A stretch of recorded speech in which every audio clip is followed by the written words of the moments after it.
aku melihat, sesungguhnya Anak Domba berdiri di Bukit Sion, dan bersama-sama dengan Dia 144.000 orang, dan di dahi mereka tertulis namanya dan nama Bapanya. Dan aku mendengar suatu suara dari langit, bagaikan desau air bah, dan bagaikan deru guruh yang dahsyat. Dan suara yang kudengar itu seperti bunyi pemain-pemain kecapi yang memetik kecapinya.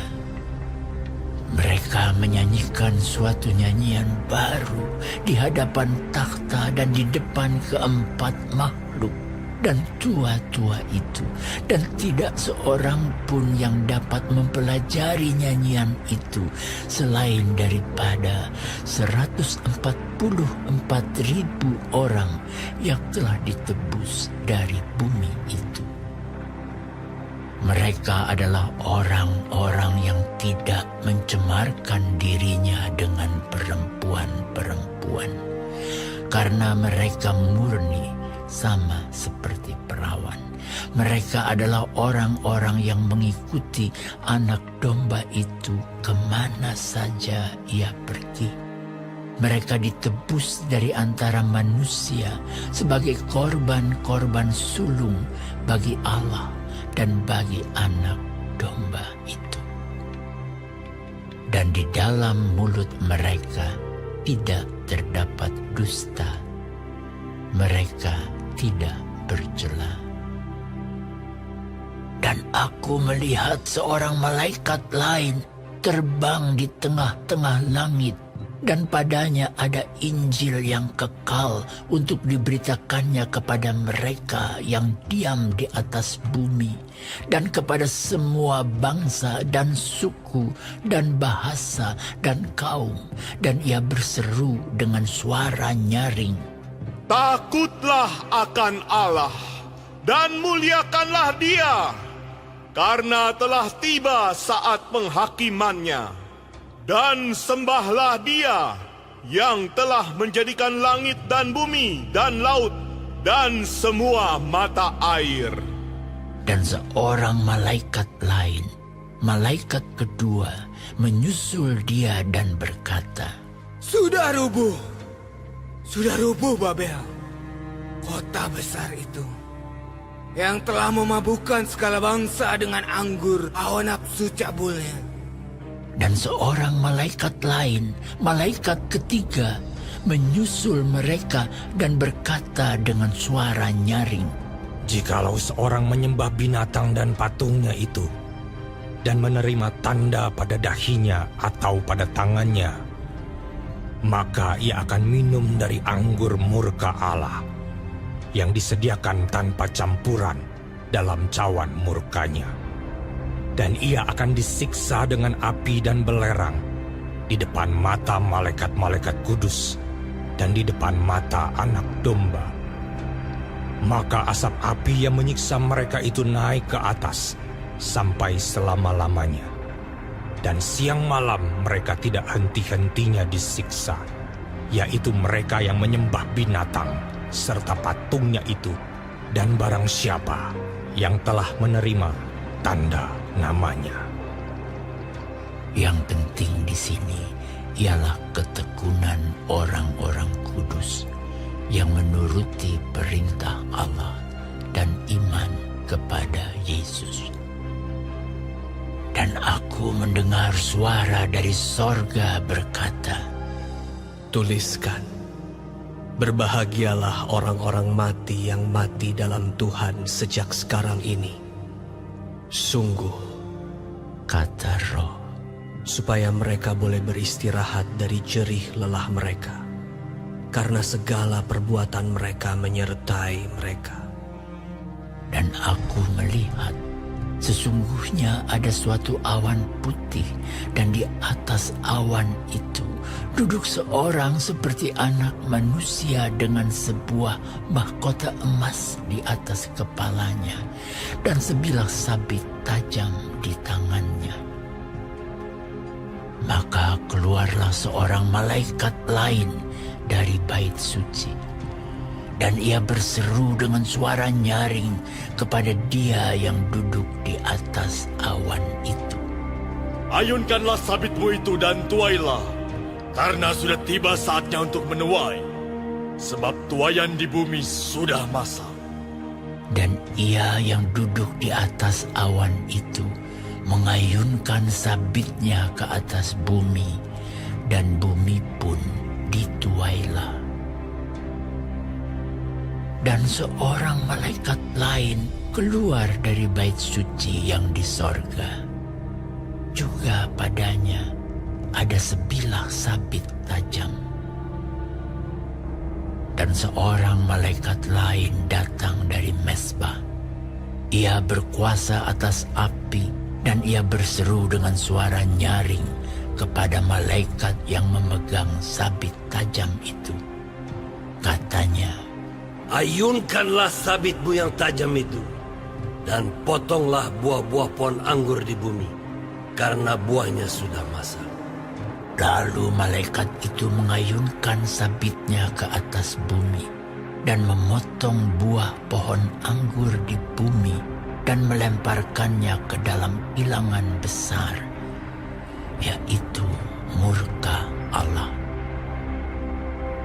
Dan buah-buah anggur itu dikilang di luar kota, dan dari kilangan itu mengalir darah, tingginya sampai ke kekang kuda, dan jauhnya 200 mil.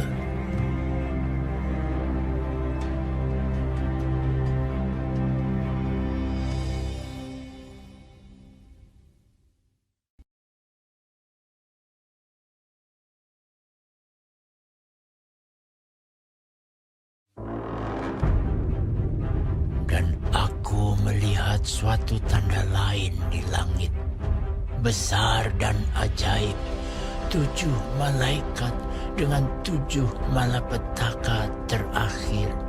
Karena dengan itu berakhirlah murka Allah.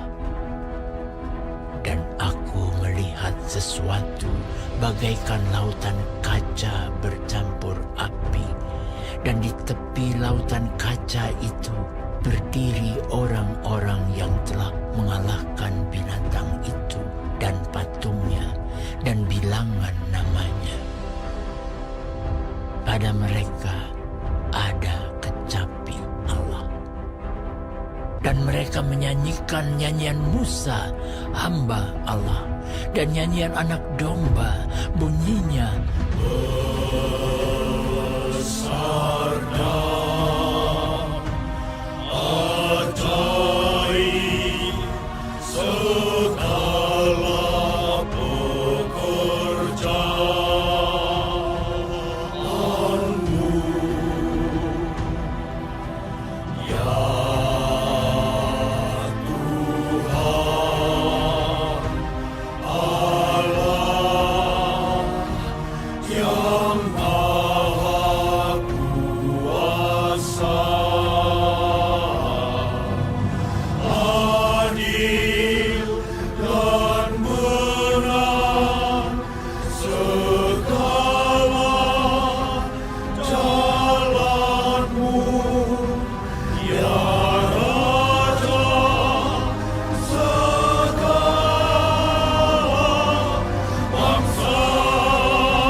Kemudian daripada itu, aku melihat orang membuka bait suci, kemah kesaksian di sorga.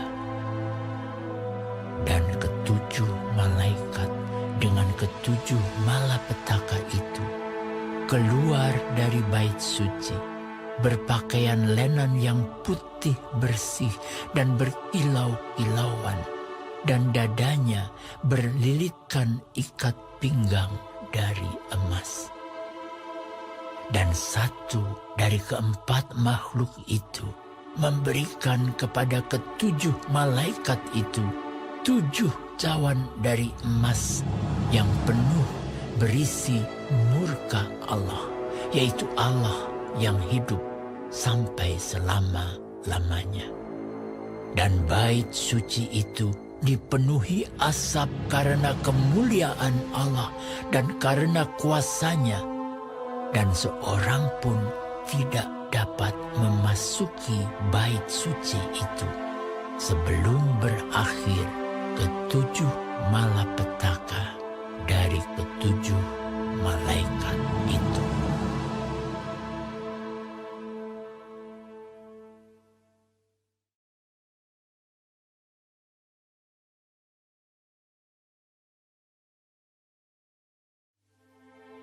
Dan aku mendengar suara yang nyaring dari dalam bait suci berkata kepada ketujuh malaikat itu, Pergilah dan tumpahkanlah ketujuh cawan murka Allah itu ke atas bumi. Maka pergilah malaikat yang pertama, dan ia menumpahkan cawannya ke atas bumi. Maka timbullah bisul yang jahat dan yang berbahaya pada semua orang yang memakai tanda dari binatang itu dan yang menyembah patungnya. Dan malaikat yang kedua menumpahkan cawannya ke atas laut, maka airnya menjadi darah seperti darah orang mati, dan matilah segala yang bernyawa yang hidup di dalam laut. Dan malaikat yang ketiga menumpahkan cawannya atas sungai-sungai dan mata-mata air, dan semuanya menjadi darah. Dan aku mendengar malaikat yang berkuasa atas air itu berkata, Adil Engkau yang ada dan yang sudah ada, Engkau yang kudus, yang telah menjatuhkan hukuman ini. Karena mereka telah menumpahkan darah orang-orang kudus dan para nabi, Engkau juga telah memberi mereka minum darah. Hal itu wajar bagi mereka. Dan aku mendengar mesbah itu berkata, Ya Tuhan Allah yang Maha Kuasa, benar dan adil segala penghakiman-Mu. Dan malaikat yang keempat menumpahkan cawannya ke atas matahari, dan kepadanya diberi kuasa untuk menghanguskan manusia dengan api. Dan manusia dihanguskan oleh panas api yang dahsyat, dan mereka menghujat nama Allah yang berkuasa atas malapetaka-malapetaka itu, dan mereka tidak bertobat untuk memuliakan Dia. Dan malaikat yang kelima menumpahkan cawannya ke atas takhta binatang itu, dan kerajaannya menjadi gelap, dan mereka menggigit lidah mereka karena kesakitan, dan mereka menghujat Allah yang di sorga karena kesakitan dan karena bisul mereka. Tetapi mereka tidak bertobat dari perbuatan-perbuatan mereka. Dan malaikat yang keenam menumpahkan cawannya ke atas sungai yang besar, sungai Efrat. Lalu keringlah airnya, supaya siaplah jalan bagi raja-raja yang datang dari sebelah timur. Dan aku melihat dari mulut naga, dan dari mulut binatang, dan dari mulut nabi palsu itu, keluar 3 roh najis yang menyerupai katak. Itulah roh-roh setan yang mengadakan perbuatan-perbuatan ajaib Dan mereka pergi mendapatkan raja-raja di seluruh dunia untuk mengumpulkan mereka guna peperangan pada hari besar, yaitu hari Allah yang Maha Kuasa. Lihatlah, aku datang seperti pencuri. Berbahagialah dia yang berjaga-jaga dan yang memperhatikan pakaiannya, supaya ia jangan berjalan dengan telanjang dan jangan kelihatan kemaluannya. Lalu ia mengumpulkan mereka di tempat yang dalam bahasa Ibrani disebut Harmagedon. Dan malaikat yang ketujuh menumpahkan cawannya ke angkasa. Dan dari dalam bait suci kedengaranlah suara yang nyaring dari takhta itu. Katanya, Sudah terlaksana. maka memancarlah kilat dan menderulah bunyi guruh, dan terjadilah gempa bumi yang dahsyat seperti belum pernah terjadi sejak manusia ada di atas bumi. Begitu hebatnya gempa bumi itu. Lalu terbelahlah kota besar itu menjadi 3 bagian, dan runtuhlah kota-kota bangsa-bangsa yang tidak mengenal Allah. Maka teringatlah Allah akan Babel yang besar itu untuk memberikan kepadanya cawan yang penuh dengan anggur kegeraman murkanya. Dan semua pulau hilang lenyap, dan tidak ditemukan lagi gunung-gunung. Dan hujan es besar seberat 100 pon jatuh dari langit menimpa manusia. Dan manusia menghujat Allah karena malapetaka hujan es itu. Sebab malapetaka itu sangat dahsyat.